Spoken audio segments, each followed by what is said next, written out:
My aunt secretly stole my inheritance, then accidentally sent me a video bragging about it. There's a certain kind of betrayal that doesn't just hurt, it shatters. The kind that makes you question everything you ever believed about the people closest to you. The kind that doesn't just take something from you, but makes you feel like a fool for ever trusting in the first place. I learned this the hard way. When my grandfather passed, it was like a black hole had swallowed our family. He had been the glue that held us together, the one person who made sure that despite our differences, despite the simmering tensions beneath the surface, we still felt like a family. Without him, everything unraveled. But there was one thing I never doubted. Not for a second. He had always been fair, always made it clear that when the time came, he would leave his estate to those he loved most, the people who had actually been there for him, the ones who had earned his trust. He had told me as much himself. His house, his savings, his assets, they were all meant to be split fairly, and a significant portion was meant to come to me. I wasn't expecting to be rich. That wasn't what mattered. What mattered was that it was mine, or at least, it should have been. Until, somehow, it wasn't. The first sign that something was wrong came at the reading of the will. I had expected my name to be there, expected at least something to be set aside for me. But when the lawyer finished listing off the beneficiaries, I sat there in stunned silence. My name hadn't been mentioned, not even once. Instead, the bulk of the estate had been signed over to my aunt, Margaret. Margaret, the woman who had never lifted a finger to take care of my grandfather, the one who had only ever shown up when she needed something, the one who had always been more interested in money than family. I had barely been able to process it. I remember looking around the room, expecting someone, anyone, to react, to say something, to question how this had happened, but no one did. And Margaret? She just sat there, her expression the perfect mask of solemn acceptance, nodding along as if this was the most natural thing in the world, like she deserved it, like she hadn't just stolen what was meant to be mine. For weeks, I tried to understand. Had my grandfather changed his will without telling me? Had I misunderstood him all those times he reassured me that I would be taken care of? Had I just been wrong? But then, the truth landed in my lap in the most deliciously ironic way imaginable. Margaret, in all her smug overconfidence, had made a mistake. A big one. It started with a text message, a random video sent to my phone. No context, no explanation. Just a file with my aunt's name attached to it. I hesitated before pressing play. And then I watched my entire world shift. On the screen, Margaret appeared, lounging in a gaudy, oversized chair, a glass of nice juice in one hand, her phone in the other. She was laughing, her voice dripping with smug amusement. And as she spoke, my blood turned to ice. "Oh, you wouldn't believe how easy it was," she chuckled, swirling the juice in her glass. "I mean, honestly, I thought it'd be a pain in your life, but you know how old men get when they're near the end. Just a little push, a little gentle persuasion, and poof, will rewritten, money's all mine. And the best part? That idiot actually thought he was still being fair." I couldn't breathe. She kept going. "Can you imagine? He really thought he was doing the right thing. That poor little my name wouldn't need anything. Please. I did that kid a favor, really. If anything, they should be thanking me." She laughed again. And then, as if the universe itself wanted to drive the knife even deeper, she looked right into the camera and grinned. "I mean, what are they going to do about it? It's already done. They'll never know." The video ended. And I sat there, my hands clenched into fists, my heart hammering in my chest, my entire soul screaming for justice. She thought she had gotten away with it. She thought I would never know. She thought she had won. She was wrong. I watched the video 3 more times, each replay igniting something colder, sharper, more calculated inside of me. Confronting her immediately would be too easy. I could already see it. Margaret, feigning innocence, twisting the situation, playing the victim, spinning some ridiculous lie to turn the family against me. No, I couldn't just call her out. I had to ruin her, and I knew exactly where to start. I met with my lawyer, laying out the video evidence like a carefully stacked deck of cards. Evelyn Carter, yes, the same Evelyn who had helped me before, the one who had never lost a case she truly believed in, watched in silence as the video played. When it ended, she let out a low whistle. "Wow, she really just handed you the case on a silver platter, huh?" I exhaled sharply. "Can we take this to court?" Evelyn smirked. "Oh, sweetheart, we're not just taking this to court. We're burying her in it." The wheels were set in motion immediately. Margaret had forged legal documents. That alone was a felony. But with the video proving intent, this wasn't just fraud. This was premeditated theft. We weren't just fighting for my inheritance. We were taking everything from her. The next phase required patience. I needed to let her feel safe before delivering the final blow. So, I waited. And when the time was right, I sent the video to the entire family, group chats, emails, even a few of Margaret's close friends. Within hours, my phone exploded with messages, some in shock, some in outrage, some offering apologies they had never given before. And Margaret? She went silent. She had nothing to say. I knew she would come to me eventually, and when she did, I was ready. She showed up at my doorstep, her face pale, her hands shaking, her entire world crashing down around her. "You ruined me," she whispered, voice raw with disbelief. I met her gaze, unflinching. "No, Margaret, you ruined yourself." She opened her mouth, maybe to beg, maybe to lie, maybe to try one last desperate attempt at manipulation. But I didn't care. I didn't need her words anymore. Margaret stood on my doorstep, her face pale, her usual smugness nowhere to be found. The way she held herself, shoulders tense, hands twitching at her sides, told me everything I needed to know. She was scared. Good. She should be. I let the silence stretch between us, savoring the way she shifted under my gaze. She had spent years perfecting the art of deception, playing the role of the sophisticated, untouchable woman who always had the upper hand. But now she was just a cornered rat. "You ruined me," she whispered again, her voice barely above a breath. I tilted my head, feigning curiosity. "Did I?" Her lips pressed together in a thin line, and for a brief moment, I saw the gears turning in her head. She was calculating, trying to figure out what angle to take, what strategy might still work in her favor. But she had no moves left. Not anymore. She exhaled sharply, forcing a brittle smile. "Look, we can fix this.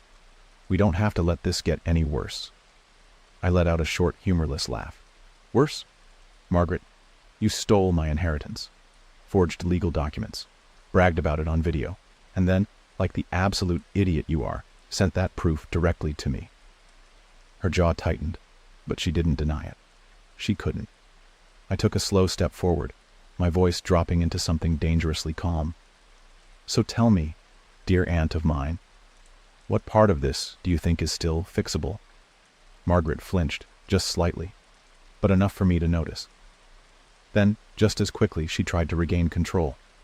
"We can make a deal," she said smoothly, slipping into that fake charm that had fooled so many people before.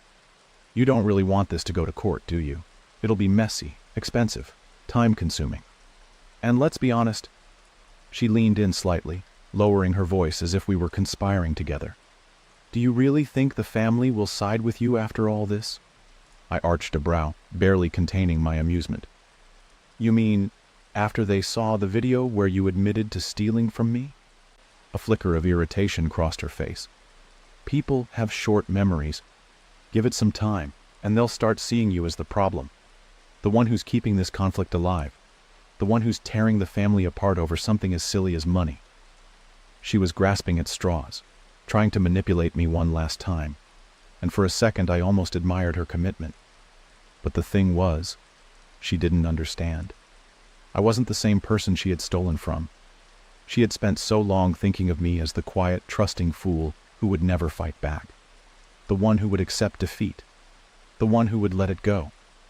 She hadn't realized that the moment she hit send on that video, she had created something far, far worse for herself. She had created me. I smiled, slow and deliberate. "You're right about one thing, Margaret." Her brows furrowed. "Oh?" I leaned in, just enough that she could see the exact moment her fate was sealed. "I do want this to go to court." The lawsuit was filed within days. Evelyn worked fast, faster than Margaret could react. Legal documents were drawn up, statements were taken, evidence, Oh, the beautiful, irrefutable evidence was compiled into something so airtight that even the best defense lawyer would have a hard time finding a crack. Margaret tried. Oh, she tried. She threw everything she had into delaying the process, filed counterclaims, tried to claim that I was lying, that I had doctored the video. She even went to a few gullible family members, spinning the story into something ridiculous, claiming that I was being vindictive, that I was trying to destroy her for some imagined slight. But no one was buying it, not anymore. The damage had been done.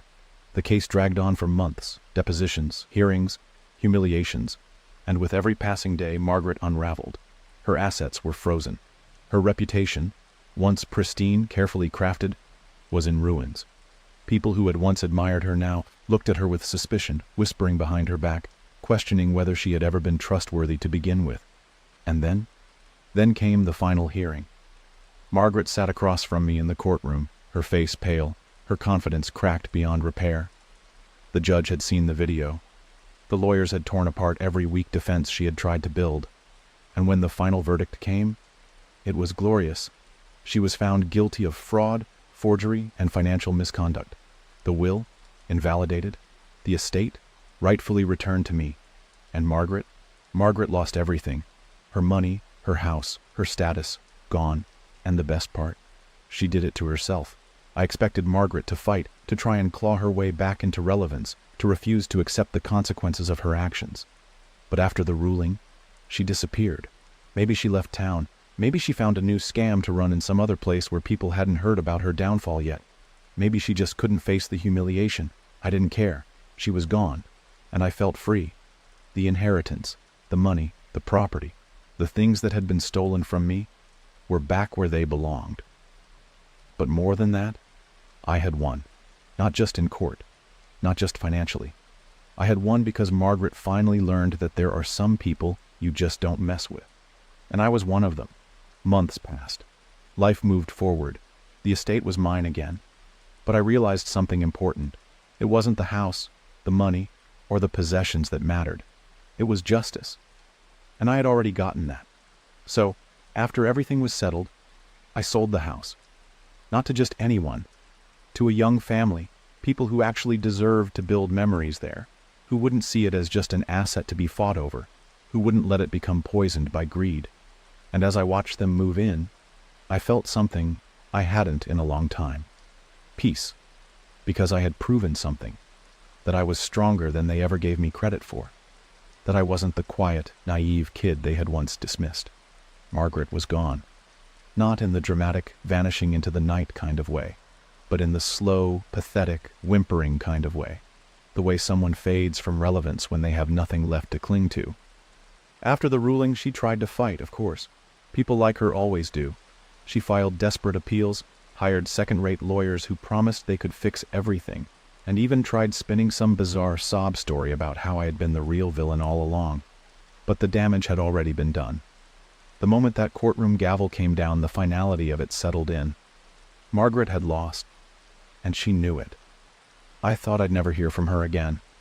I assumed she'd slink away into obscurity, just another bitter, washed-up con artist who had finally run out of luck.